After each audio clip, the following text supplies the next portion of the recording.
Yese katubasuhuze kandi tubaye ikaze mu biganiro byacu ndetse tunabashimira ko mwahisemo no kureba kino kiganiro. Reka mbashimire kuko mwahisemo neza. Ni ikiganiro kijyanye n'amagara, ubuzima bwacu bwa buri munsi. Burya umutungo ukomeye muri buno buzima tubamo n'ubuzima n'ubundi. Umubiri rero ubyara udahatse, niko bajya baca umugani mu Kinyarwanda. Niyo mpamvu umuntu aba agomba kwitondera, akitondera ibintu byinshi bitandukanye. Bityo rero yemwe mudukurikiye muri mu Rwanda, bari hakurya y'inkiko cyangwa se imbibi z'u Rwanda, ndavuga muri za diaspora, mwese mbaye ikaze kugira ngo tuganire ku ngingo zitandukanye. Twasuye umuganga. Muganga muraho neza? Muraho neza. Yego. Nitwa Dr. Cyprien. Nkaba nkorera mu Rwanda, ariko bitavuze ko ari mu Rwanda gusa, n'ahandi hose twahakorera, kuko burya ibintu bijyanye n'ubuzima umuntu yambuka n'imipaka kugira ngo ubuzima bw'abantu bumere neza. Ubuzima ntibugira umupaka nk'uko bivuze. Abantu badukurikiye aho uri hose ku isi, icyo turi buganire uyu munsi cyakugirira akamaro. So uyu munsi rero reka mvuge yuko ngiye kubariza cyane abaganga. Tugunda gusereza abaganga ngo muri nk'abapfumu, iyo tuje kubabaza abanyarwanda cyangwa ngo tugiye kubaza, gutera inzuzo. Namwe mu buryo bwa kizungu muraza kudusobanura byinshi bitandukanye, ariko ngiye kubariza abagore cyane cyane indwara zimwe na zimwe zataka abagore, ama infection. Nyambona ari ikibazo gikomeye cyane hirya no hino muri societe. Abantu benshi usanga bataka ibyo bintu.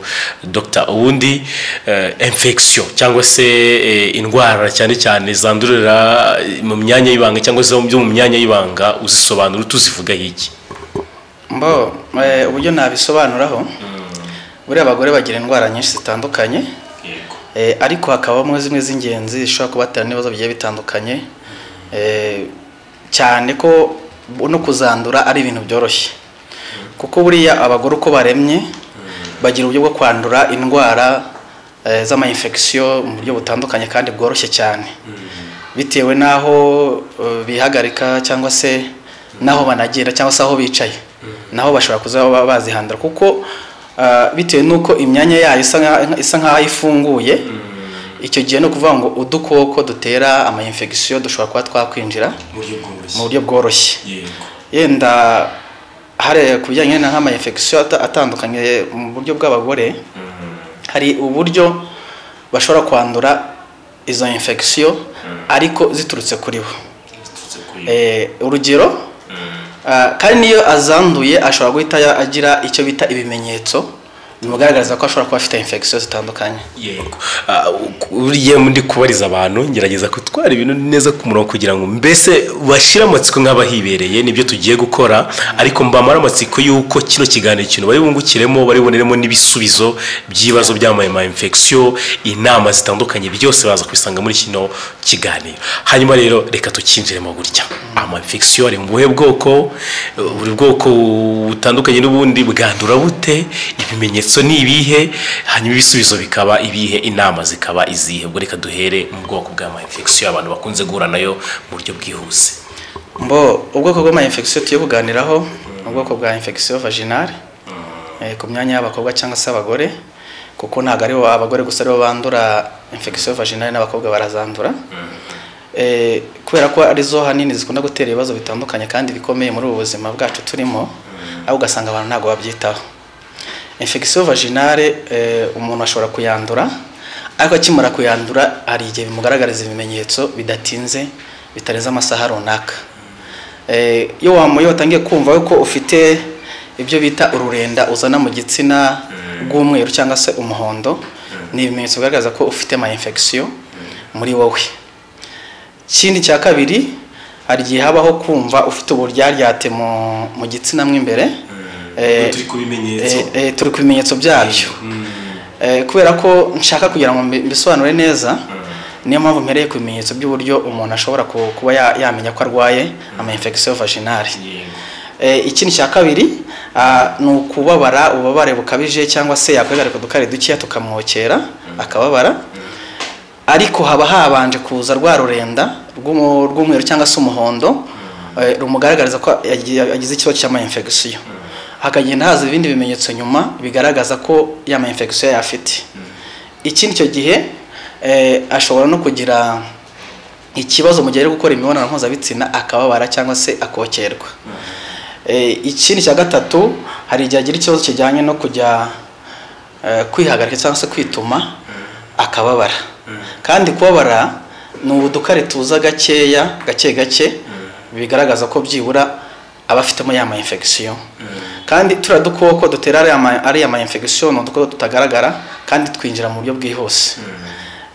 Ariko nanone nubwo bafite ya ma infection cyane nk'umukobwa, hari igihe umukobwa yenda ashaka ukumva yenda amaze imyaka 5 cyangwa amaze imyaka ingahe atarabyara, we akajya kumva ko yenda ngo abantu bamuroze cyangwa se hari ikindi kintu cyabayeho, ariko ugasanga mu buzima yabayemo yararwaye ama infection igihe kinini cyane. Ni ukuvuga ngo iyo urwaye ama infection igihe kinini cyane, biri muri bimwe bishobora gutuma ugira ubugumba ntubyare. Ikindi, biri muri bimwe bishobora gutuma ugira ikibazo cyo kuba hari igihe utagira ubushake bw'imibonano. Biri muri bimwe bishobora gutuma utagira ububobere bw'imibonano mpuzabitsina. Biri muri bimwe bishobora kuba byagukururira kuba wagira kanseri zimwe zifata mu myanya ndangagitsina. Nk'urugero, hari igihe ashobora kugira yenda nk'ibibyimba kumura cyangwa se kuri trompe. Ibyo ni bimwe mu bimenyetso bituruka ku umuntu afite ama infection yarwaye igihe kinini.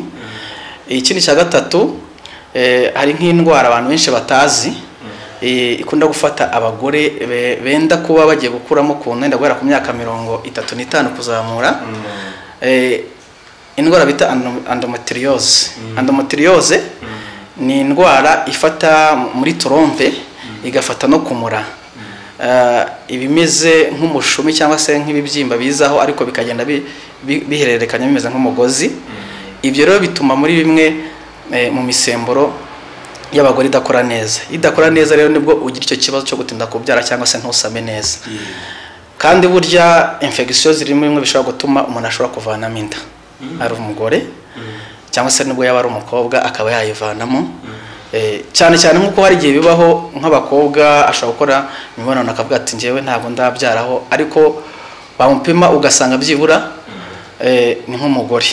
Impamvu ni imwe, ashobora gukora imibonano mpuzabitsina idakingiye agasama inda ariko ntabimenye.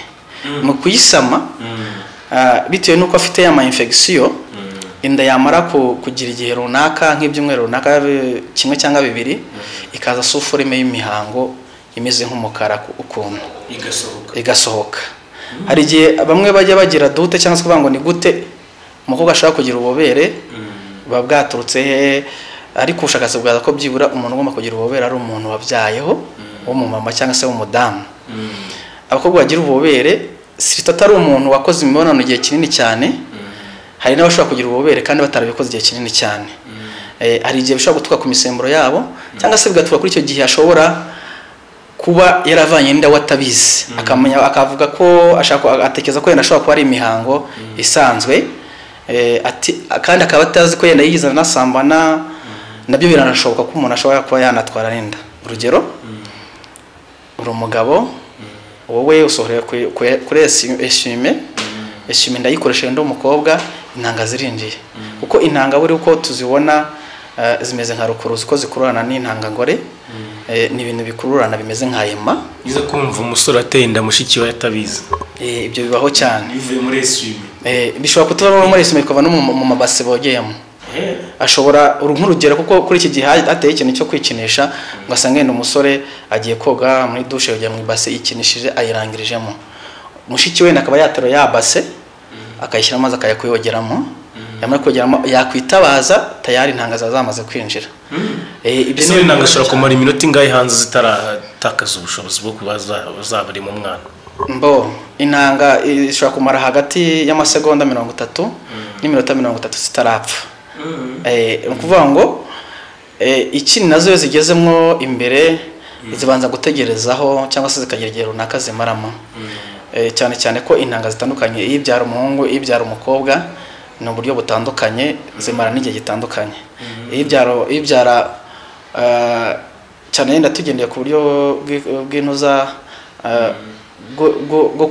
bw'ikoranabuhanga, habaho X na Y. X rero ipfa vuba kuruta Y, kuko impamvu X ipfa vuba, X igira umuvuduko mwinshi w'imbaraga wirukanka cyane, bifite umuvuduko mwinshi. Noneho iyo Y igira igenda gahoro isa nk'ikururuka ariko nayo ikamara igihe kinini karamba. No kuvuga ngo rero icyo gihe urumva imbaraga zazakoreshwa za zitandukanye, niyo mpamvu igisi ibanza kugupfa vuba cyane. Rero icyo gihe nibwo usanga n'igihe zimara mu gitsina gore zitegereje yenda igitsina intangangore kugira ngo imanuke, kuko zigira ahantu nakazihura hakaba F féconde ku buryo bishobora kuba byabyara umwana runaka. Tugaruke inyuma yenda tugaruke ku ma infection yacu. Buri ama infection agira ikintu nshaka kugarukaho hanini cyane, nshaka kubwira abantu ni ibintu bijyanye no kuba ama infection zamutera ikibazo gitandukanye, yenda ugasanga arubatse ariko nta rugabonye cyangwa se nta mwana abonye. Nicyo kintu nshaka ko tuvugaho cyane, bitewe nuko abantu bajya babyitiranya. Bamwe bakajya mu bapfumu ati burya barandoze, bakamubeshya bakagira bate, ariko ugasanga aje akozari icyo kibazo ari uko yagize umwanya munini cyane uko rwaya ama infection atabizi. Urugero ashobora kurwara infection none akazivuza rero zigakira, ariko nanone uburyo wivuzamo za infection buratandukanye. Ushobora kwivuza nabi, bagwa n'imiti wanayinywa ukayicikiriza. Iyo niyo defo ya mbere yo gutuma ama infection yagarutse rero agaruka arushubukana n'udukoko twikubye inshuro nyinshi utabara, none tukangiriza imyanya y'ibanga. Twangiriza imyanya y'ibanga hari igihe dushobora gutuma na trompe zishobora kuba zakwifunga, ujya wumva yenda ngo umugore ngo bamusuzumye musangamo umwanda muri trompe, umusangamo umwanda cyangwa se iyo myanda bamusangamo anini ari igihe biba byaraturutse mu buryo trompe zidakora neza ariko biturutse ku ma infection. Ikindi kintu nshaka kongera kugira ngo tugaruke tugukiza ama infection, telecomunase yo imeze tuyifata mu bwoko bw'inzoka, ariko nayo iri mu ruhare rutuma abantu badashobora kuba babyara, kubera ko nayo igira ibimenyetso bijya gusa nk'ibya infection, ariko noneho ahanini cyane nayo iri mu bintu byangiriza imyanya y'ibanga ku bagore cyangwa se abakobwa. Icyo gihe rero yenda duhere nko ku mukobwa, hari umukobwa ashobora kurwara infection nk'imyaka 7, ayivuza ikira yongera ikagaruka, ubundi aba yivuje nabi. Icyo gihe wa mukobwa kugira ngo azajye kubyara yaragwaye ama infection igihe kinini cyane, hari imyanya imwe n'imwe y'ibanga iba yarangiritse, bigatuma nubwo umuntu habaho gusama, hari igihe inyerera ashobora kuyisama, na nk'urugero telecomunase ashobora kuyisama, bitewe nuko telecomunase igira acide, bikaba ngo kwibabura ryagi ryamaze kuba féconde rikavamo. Kuva umuntu wavanyemo inda y'ukwezi kumwe 2-3, buri gihe uko ayisamye 2-3 zivuyemo ikavamo. No kuva icyo gihe ya telecomunase iba yaramaze kwangiriza ya myanya y'ibanga ku buryo igira itabona uburyo rishobora kurerwa neza, kubera ko hari aho igira ikwiye gusamirwa, hari naho rikwiye kujya kurererwa, umwana akwiye kujya kukurira. Aho ni ahantu habiri hatandukanye, kubera ko iterisi nirwo rugingo rushobora kurera wa mwana mu buryo bwo gukura, ku buryo n'ubu umuntu yaba arwaye sida burya ntago ishobora kuba yamugeraho. Ifite ubudahangarwa bukomeye cyane, kuko burya ryagira igaburirwa n'ibyo nyina yariye, ariko hakabamo ingingo runaka zituma ibyo nyina ariye bigera ku mwana akabasha kugenda akura mu buryo butandukanye. Niyo mpamvu bakubwira ko buryo umwana adashobora kwandura sida, ahubwo sida ashobora kuyandura avuka bitewe n'uko amaraso yiwe yahuye na ya nyina. Icyo rero ngira ngo ni ibintu abantu bose bagiye bazi. Enda tudatambikira icyo nshaka kuvuga ni kuri rwa rurenda ruza muri sexe ku bagore. Rwa rurenda rusa umweru cyangwa se rugera rugahinduka umuhondo, habanza kuza rusa umweru, ariko ubundi akamenyetso ka mbere kabanza habanza kuryaryata mu gitsina, wakaryaga tukari dukiya tukakokera ukababara. Twe tuvuyeho haza ururenda rw'umweru. Rero hari igihe abantu babibona ntibabyiteho, bakavuga ngo ni ama infection y'abagore asanzwe, ni ibintu bisanzwe. Urwo rurangiye ruragera aho rugahinduka umuhondo. Iyo rumaze guhinduka umuhondo, hari igihe rugera rugahinduka nk'ibintu bimeze nk'amashyira yaboze. Rero byamaze kuba nk'amashyira yaboze rero, ubundi wakwibaza ngo ese umutezo uva hehe? Umutezo wavuye he uturuka hehe? ko bajya bavuga ko umuteza umugore ubika ntibimenyekane bigenda bite ko umugabo rero bigira ingaruka ubwo wenda tubito nabihuza unatumara amatsiko kuri iki kintu mbo umutezi uburyo abagore bashobora kubika umugore ashobora kwandura umutezi none ariko akaba yawumara amezi 6 ukaba ari bwumugaragaraho ukwezi kwa 6 amasaha amwe igihe kimwe nibwo ashobora kugaragaza wa mutezi mu gihe runaka ukaba wagira gute wakwanduza urugero umutezi wavuye ku mugore ni uva mu ma infection mbo umutezi uva mu ma infection niba aho naringiye kugera no kuvuga ngo wagize bya bintu by'umuhondo bikaza bigahinduka nk'amashyira ajya kubora icyo gihe nibwo utangira kwanduza gutangira guhinduka umutezi za bagiteri zihinduramo bagiteri za gonorrhea z'umutezi iki gihe zihinduyemo umutezi nibwo wowe mugabo mushobora kubonana ugahita wandura wa mutezi direct none rero ari igihe abagore batabyitaho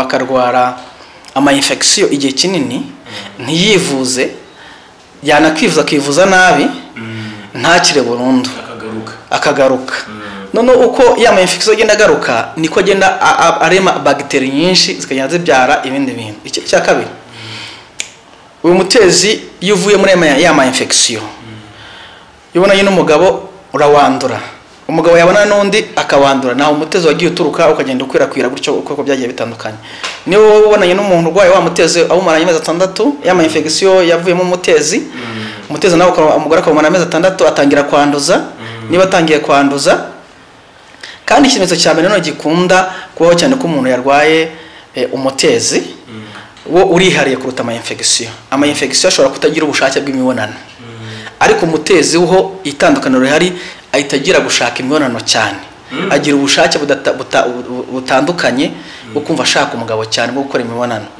none uko akora ya mibonano niko asohora ya mabagiteri yinjira mu mugabo akarwara umutezi ariko ikiza cy'abagabo ntago yuko niwo babonanye iyo munsi isa nk'izi ngizi hashira amasaha 24 ugahita ugatangira kugaragaza ibimenyetso wo mugabo ko birihuta cyane ushobora kubana n'umugore akaba afite umutezi akaba yabona neza atarakwanduza utabizi neza cyane ariko uko tugenda dukura niko igihe kigeze cyo kwanduza umutezi uboneka andi ikindi kintu kibaho ama infection ashobora gutuma umugore yumumagara mu gitsina ntagire ububobere hari umuntu ushobora kuvuga ngo ese ngo kuki runaka agira ububobere nge nkaba ntabugira buriya umuntu wese w'umudamu yaremewe kugira ububobere yagira ububobere ikindi yaremewe kugira amavangingo ukibaza ko si ari umuntu ugira amavangingo ntayagire defo ibiri kuri wa mugore nyir'ubwite kuvuga ngo ni ubwoko cyangwa se ngo niko ubwoko bwacu buteye no ntabwo ariko biteye biterwa nawe uko witwaye cyangwa se nuko wagize ama infection kuko nta mudamu wese yakwana ama infection mu matoilette rusange ahagiye kwihagarika cyangwa se uburyo yambaye ya myenda y'imbere itose ntayifure ngo ayitere pasi icyo gihe no kuvuga ngo nabi muri bintu bikurura bagiteri zitwa gutuma ama infection yabaho niba urwaye ama infection ukaba warusanzwe ufite yenda n'amavangingo n'ibintu bishoboka agahagarara utazi cyahagaritse ntiwivuze neza ngo kire icyo gihe uzamenye ko ari wowe kwiyangiza ya icyo gihe rero nanone dusunyuma ku mutezi gatoya umutezi nawo uri mu kintu gishobora kuvamo icyo bita brenology n'indi development bibayeho izo bagiteri gusa ikiza cy'umutezi kuba umugore wabona icyo gihe agatangira kugenda wanduza iyo uvuyemo brenology icyo gihe no kuvuga ngo ni cyagihe ushobora kwivuza ya mashyira akajya ahoraza ukayivuza ariko samutime hashameze runaka akizana hakaza duke cyane tumeze nk'utujojo batugenda tuza gake gake rero icyo gihe brenology ibayeho ni indwara ushobora kubana igihe kinini cyane ikakwangiriza ya myanya y'imyibarukiro rero iyo brenology amaze kujya kuri stade nibwo wa mudamu ashobora gusama inda uko asama intanga zigapfa afite telekomunansi niba nabyumvise neza infection zabayeho infection ziza kugira development aba umutezi none umutezi ugeze kuri brenology none ije ari simusiga none kuvuga ngo nibwo ushobora gukora ya mibonano yawe wasama inda za ntanga ngabo zigashya zashya ntizubona n'intangangore. Umuntu akavuga ati ese kuki ntabyara, ikibazo kiri ku mugabo, ikibazo kiri kuri njyewe, bapima imisemburo bagasanga ni mizima, bapima umugore nabo bagasanga ni muzima, nta kibazo, akavuga nta kibazo mufite. Noneho ubwo wakurikira neza ugasanga ikibazo kibere kuki cyaturutse kuri infection ifitiye ubwiza abana nazo, icyo gihe no kuvuga ngo bimutera ubugumba ntabashe kubyara. Ariko bitavuze ko ibyo byose bivurwa. Niyo byaba yageze kuri Brenology birakira burundu. Icyambere ukurikiza inama za muganga guhaye, ugakurikiza imiti guhaye ko ugomba kwinyuka yinywera ku gihe kandi ukayinyuka yirangiza. Ikindi none iyo yirangije uba sure neza ko wakize, ugomba gukora checking, ugasura kwa muganga kakora ko checking yabaye ko wakize neza burundu. Icyo gihe no kuvuga ngo nibwo cyagiye kizagera ugasama ukabyara nta kibazo. Abenshi abantu benshi usanga bibana n'indwara z'ama infection, bagahora bavuga ati ni infection ndwaye z'abagore bakunda kurwara vaginale, ariko ntibazi ko ingaruka zayo ziba ari zino zitandukanye cyane. Hagati aho kuri Brenology urumvise ko bigeze kuri stage mbi cyane ishobora gutuma nyine havamo n'ubugumba. Hari ibimenyetso ushobora kubona wowe ubwawe bitandukanye na za infection za mbere zisanzwe cyangwa n'umutezi, kuri umuntu ashobora kuvuga ati niyo bino bimenyetso bihari ngeze muri ya stage birakomeye. Brenology ibimenyetso ifite ntago ari byinshi cyane, ariko ibyo ifite bijya kumera nk'iby'umutezi cyangwa se Telecomonas, ariko cyane ukunda kugira kumagara mu gitsina, ububere bukabura n'amavangingo agahagarara akabura. Icyo gihe kandi ari usongo yafite. Ibyo iyo uhagaze gutyo uwageze kuri stage ya nyuma ya Brenology. Ikindi cya kabiri habaho kuba guhindagurika kw'imisemburo. Noneho nk'urugero nko ku mugabo we ashobora kutagira ubushake bwo gukora imibonano bukagabanuka, cyangwa se yanabikora iminota ikagabanuka mu gihe cy'imibonano. Noneho ku mugore ho agira ikibazo cy'imihindagurike y'imihango. Imihango igahindagurika, niba yajyaga rimwe mu kwezi ugasanga agiyemo 2 mu kwezi. Icyo ni kibazo, nibwo umenya ko ushobora kuri niba urwaye ya infection ushobora kuba wageze kuri stade ya Brenology. Ariko ikindi cya kabiri kimwihariko, icyo gihe wageze kuri stade ya Brenology ntabwo ushobora kubyara ngo bikonde, bisa kugira ngo ubanze wivuze ukire neza burundu. Ese umugabo nawe agiye kuri stage ya Brenology ku bagabo cyane ahubwo ikunda kugaragara. Ikunda kugaragara cyane, ugasanga rimwe na rimwe hari igihe gicamo ntababare. Gusa ikiza cya Brenology ntabwo igaragaza ububabare, ariko izindi ndwara zose zigaragaza ububabare. Ikindi ku mugore ho, ikindi kimenyetso kimwe nari nasize, atangira gusa nk'abyimba mu bimwe mu bice by'imyanya ndangagitsina yiwe. Iyo bimaze kubyimba ku buryo umugabo yanakora sexe ikavamo imeze nk'iki, isa nkaho ni inzembe za ikase, kuko haba harajemo ibintu bimeze nk'ibibyimba bifite umutwe uhanda. Icyo gihe no kuvuga ngo ni ya stade aba yaragezeho, uwo nguwo rero kubyara bikomeye cyane. Niyo mpamvu rero umuntu wese uzi ko afite ikibazo cyo kuba yaragize ama infection igihe kirekire cyangwa se akayarwara akayivuza nabi, icyo gihe turamufasha infection zikavaho agasura mu buzima busanzwe, akaba umuntu muzima. Niba atagiraga ububere, atagiraga amavangingo, icyo gihe asura kuri wa mwanya wiwe agasura kuba umugore muzima. Ikindi icyo gihe tumugira n'inama y'uburyo ashobora kwitwara ku buryo atazongera kugira ya ma infection mu buzima bwiwe, kuko abenshi usanga hari igihe bambara imyenda y'imbere ntibayiteho, ugasanga arawumeshe aranuye ntateye ipasi, kandi nyamara ntazi ko hari udukoko twagiyemo. Cyane cyane nkaho hari igihe umuntu ushobora kubonana nk'umuntu w'umugore runaka, ugasanga yatangiye kugira yakuramo ikariso ukumva aranuka. Icyo nacyo ni ikimenyetso kigaragaza ko afite ama infection. Rero icyo mbwira abantu b'abamama cyane cyangwa se abakobwa bafite ibyo bimenyetso navuze haruguru, bagomba kugana muganga kugira ngo bavurwe bakire. Niba uri umukobwa ufite ibyanenge kuzashaka, ugomba kwivuza hakiri kare kugira ngo byibuze utazagira ikibazo mu rugo rwawe yo kutabyara, kuko infection, imitezi cyangwa se nizo za Brenology ni zimwe mu ndwara zituma abadamu batabyara, ahubwo bagatangira gukekera amarozi. Murakoze cyane. Ni ibintu biri interested cyane cyane abantu badukurikiye ku gitsina gore nto twibanze. Ndatekereza ko bagishize amatsiko cyangwa se bagiye ari byarakubaye hita yiyumva. So rero ikintu gikomeye cyane kwiye gukora muri kano kanya no kwandika, fata ikaramu wandike nimero ngiye kukubwira, hanyuma inama, ubwirinzi, ubuvuzi byose uzabisanga ukurikiye izo nimero. Waduha nimero tutaranasoza bazuduhe nimero. tutarasoza nimero ushobora kutubanaho ni 078 49 73 29 2. Yego. Ibyo bibazo byose bijyanye n'ama infection za imitezi n'ibyo n'ama brenology byose bigenda biba ku muntu byose niyo byageze muri etape yuko ashobora kubatanabyara muramufasha rwose ikizere kirahari. Mbo turamufasha agakira n'igihe ashobora kuba yarageze muri stade nyine ataranabyara amaze n'igihe kinini yubaka tukamenya aho ibintu byaturutse dushobora gusanga ariko ari ama infection cyangwa se kugira ikibazo runaka rutandukanye turamufasha agakira burundu kandi akabyara mu gihe gito cyane kuvuga ngo twagukurikirana ibyibura amezi 3 ugomba kuba wasamye upfa kuba wubahirije imiti yacu uri kunywa neza nta kibazo kimwe ufite ukayubahiriza ko twakuteze ugomba kuyinywa amezi 3 wasamye. Okay.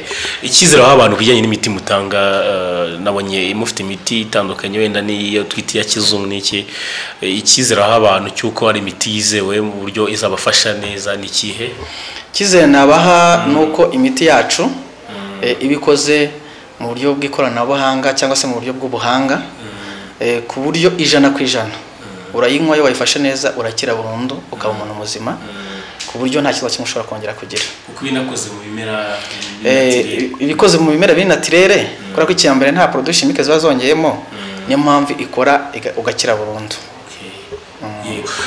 Duha inama nk'imwe cyangwa ebyiri ndezo dusorezaho cyane cyane ku bibazo cyangwa se niba yenda ari ikindi gitekerezo cyanyuma watanga ariko cyane cyane inama ku bahura na bino bibazo bijyanye n'imyanya imyibarukiro cyane cyane ku badamu reka turi cyo kintu numva twasorezaho. Inama nabaha nuko iyo umudamu kabozi ko wagiye mu matwate rusange ite kunywa amazi ashyushye cyane niyo umara kwita ku mazi ashyushye cyane nayo ari mu bintu bishobora kurwanya infection vaginale. Ikindi gerageza ushake byibura n'umunsi umwe mu cyumweru ufate amazi ashyushye uyicaremo kugira ngo bagiteri zose ziri muri sexe zawe zigende zipfa. Iyo zipfuye ubwo ndavuga ku mukobwa cyangwa se ku mugore ko natwe abagabo indwara tugira n'ama infection yose tujya tuyavana ku bagore bitewe nuko tuba twabonanye nabo bakayatwanduza nyuma nubwo twe tutakunda kugaza cyane ariko haragiye tubyumva. Inama nabaha rero no kunywa amazi ashyushye cyane ukabyitaho ayo abasha kurwanya yama infection no kuyicaramo. Ikindi cya kabiri twabahaye nimero ushobora gukenera n'inama twakugira y'ubwo ushobora kubyitwara mu nabwo waduhamagara cyangwa se waba ukeneye ubuvuzi bwacu katugana. Ariko ikintu nyamukuru amazi ashyushye hani gihe ufite mwaya infection ushobora kuyanywa bigatuma warabuze ububere cyangwa se warabuze amavanya gashobora kugaruka. Cyane mu kintu batajya bitaho ukavuga ati ngo itasi y'amazi ashyushye buri munsi biramfasha. Niyo nama nahereza abadamu bashobora kuba badafite yenda n'ubushobozi bwo batugera kugira ngo babe bavurwa bagakira. Murakoze cyane. Urumva ko twagufasha kandi twa hafi mu rugo so ni byiza cyane ariko icy'ingenzi buri hano kugana inzobere abafite ubumenyi butandukanye kuri ibyo bintu kugira ngo bagufashe mu buryo bwimbitse cyangwa se bunoze. Twere dusoje ikiganiro dushimira abantu badukurikiye abo cyagira akamaro nizere ko nabo bari buduhe ibitekerezo cyangwa bagakanda like bagasharinga bagasangiza n'abandi ikiganiro kuko ni ikiganiro cyingira akamaro. Dr. Cyprien turagushimiye cyane. Murakoze cyane. Murakoze cyane.